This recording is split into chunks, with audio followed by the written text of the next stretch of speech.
Now, for a good portion of the game, even when playing from Abby's POV, there was a serene time, a time full of tranquil game playing and entertainment where I felt like it was a better version of Resident Evil, where the story, things were starting to come together. I was like, oh, here we go. Now I'm entertained. This is finally the game I was waiting to play.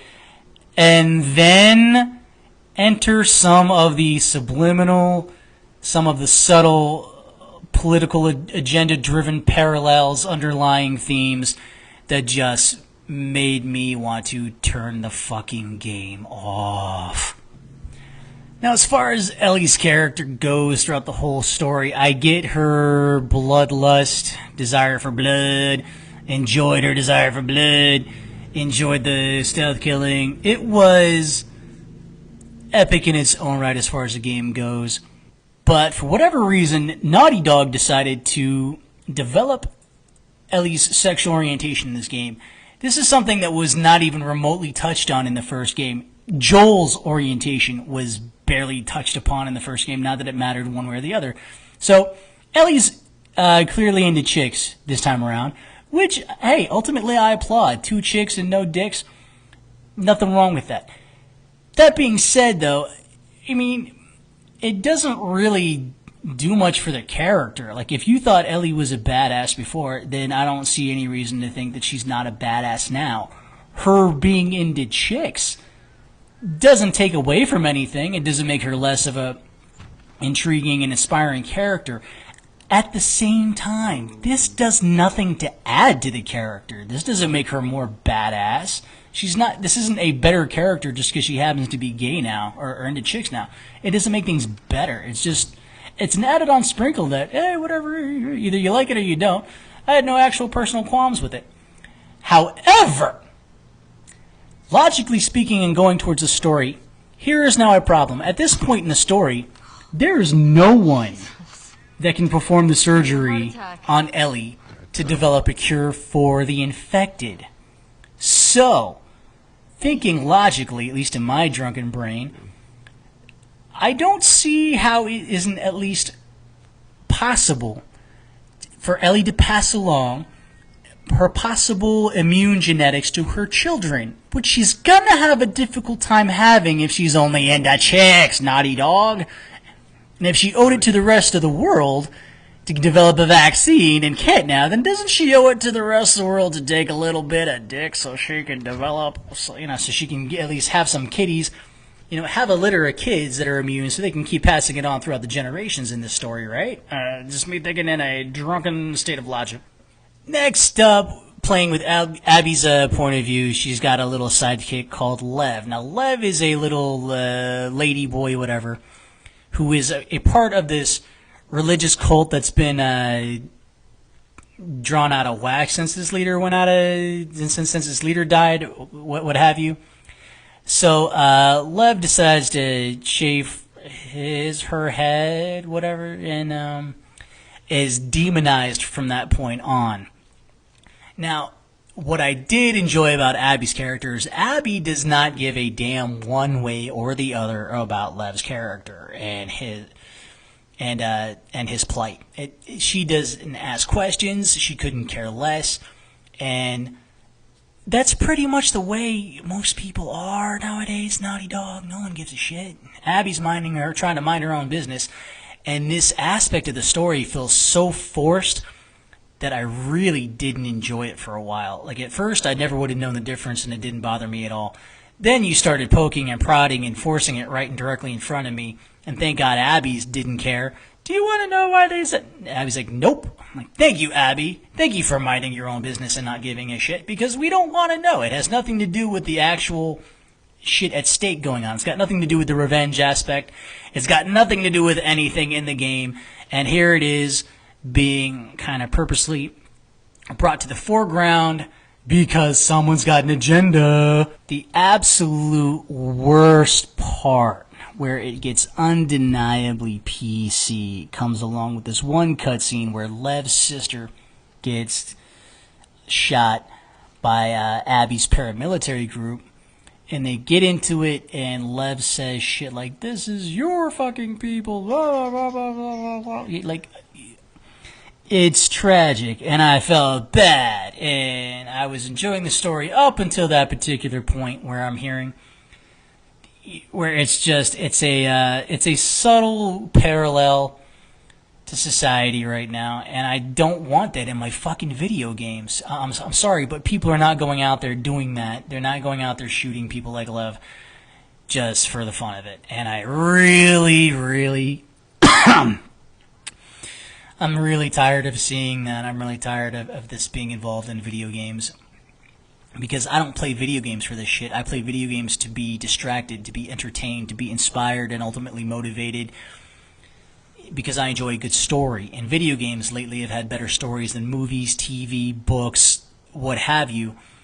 And I was anticipating this story, and this is what the writers gave to me, and I don't want to see it. I don't want to. This takes away from the enjoyment. This added in ingredients that were not in the first one, that made the first one undeniably enjoyable. And now look what you did. You spoiled a good thing. Good job, writers. The absolute worst part about this story is trying to justify Abby's point of view.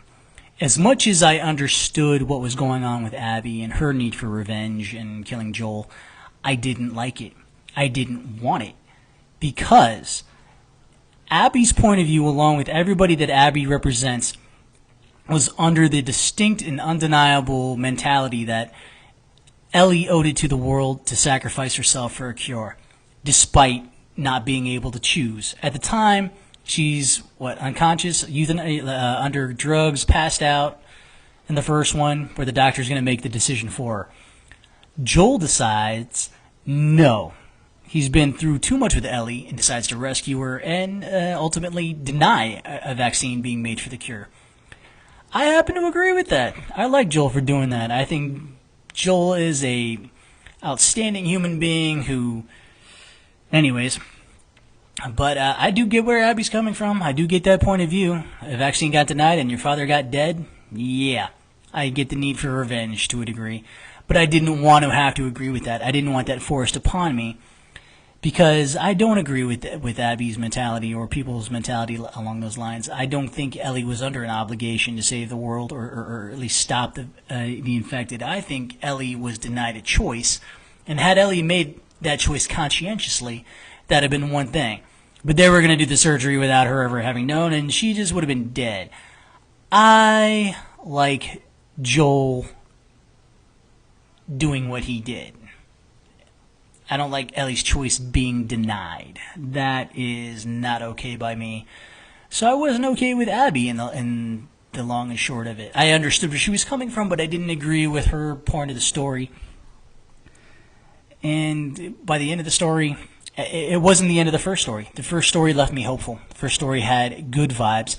The end of the story was divisive. The end of the story was never-ending revenge and constantly killing more actual humans than zombies. I don't want that game. I don't want that story. This was divisive. This was uninspiring. This was heartbreaking. And you replace Joel with a character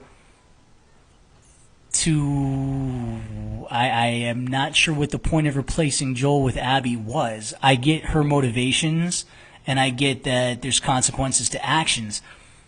But the direction taken with the story was nothing like people hoped for with the first one, which is why they're getting... This is why if you go on YouTube, you're going to see a whole bunch of negative reviews. People did not like Abby's character. People did not like the actual game in its entirety because the story has been radically changed. And I don't know why. Why would you do this? Why would you change it to something so disappointing and instead of inspiring? I don't know. Why did Naughty Dog do this? I don't know. But I do know that I shall not be buying a Last of Us Part 3 if they make one. I will not be patronizing Naughty Dog's entertainment game, anything else come out with. If this is what I have to expect, then I am not interested anymore. particularly if they have any affiliation with Feminist Frequency or Anita Sarkeesian, because like this is what you get when you add in PC culture. This is what you get when you add in elements of shit that people didn't really want. Look at the first game. The first game was so addictively amazing based on the character dynamic between Joel and Ellie that people wanted to see more. We anticipated more. We waited years for a sequel that could be argued was overdue. And the first thing you do, like, Naughty Dog did to The Last of Us what the guy in Deadpool 2 did to Deadpool. You killed off Marina Baccarin in the first 5 minutes, and we liked Marina. We thought Marina was hot. I thought Marina was. I wanted Marina more. I wanted more Marina, and her more naked. And you killed her off, and you replaced her with this shit Aussie, morbidly obese kid who could barely fucking act. And anytime he opened his mouth, I wasn't interested. I was like, is this character fucking dead yet? I was rooting for Cable to kill him because of how god-awful his acting was. Nothing against... No, actually, yeah, everything against the kid. His acting was just shit. That plot was just rushed. Just like this plot was not... you can't say it's rushed because they had all the time in the world. It was just misguided. And you turn something amazing into something disappointing. So that is my official rule. I'd say save your money. It's not the story that it once was. Okay, it's like watching The Never-Ending Story and then watching The Never-Ending Story Part 2, and you're just like, what the fuck am I watching? Why the fuck? That's exactly what it is.